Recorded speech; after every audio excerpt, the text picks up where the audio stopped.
SSC 2026-এর যারা test পরীক্ষার্থী আছো, তোমাদের জন্য আজকে আমরা পরিসংখ্যানের খুবই ইম্পর্টেন্ট একটা ম্যাথ সমাধান করব। এটা তোমাদের টেস্টে 100% কমন উপযোগী একটা প্রশ্ন। এখানে বলছে 20, 30, 25, 27, 32, 26 এর মধ্যক নির্ণয় করো।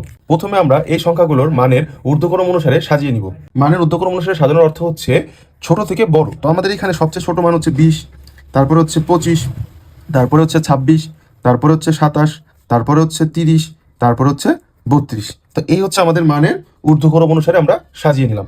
এখানে মোট আমাদের সংখ্যা আছে 1, 2, 3, 4, 5 এবং 6, অর্থাৎ মোট 6টা উপাত্ত সংখ্যা আছে। তাহলে আমরা লিখবো মোট উপাত্ত সংখ্যা সমান 6। ঠিক আছে, মোট উপাত্ত সংখ্যা যদি জোড় সংখ্যা হয় তবে আমাদের মধ্যক নির্ণয়ের সূত্রটা কি হবে?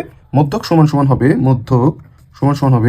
n/2 তম পদ যোগ n/2 + 1 তম পদ। অর্থাৎ আমরা n/2 তম পদ এবং n/2 + 1 তম পদের যোগফল করে তাদেরকে 2 দিয়ে ভাগ করব।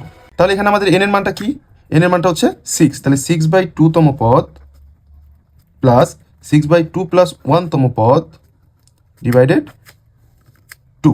দেখো 6/2 মানে কত? 3 তম পদ প্লাস 3 + 1 তম পদ ডিভাইডেড 2। 3 তম পদ কত আছে আমাদের এখানে? গুণ প্রথম, দ্বিতীয়, তৃতীয়, অর্থাৎ তৃতীয় পদ হচ্ছে 26 প্লাস আমাদের এখানে 3 + 1 তম অর্থাৎ 4 তম পদ কত? 27। তাহলে আমরা এর দুটো যোগ করে তাদেরকে 2 দিয়ে কি করবো? ভাগ করবো। তাহলে 53/2 হচ্ছে। আর 53/2 এর যে ভাগফল সেটা হচ্ছে 26.5। এটাই হচ্ছে আমাদের অ্যান্সার।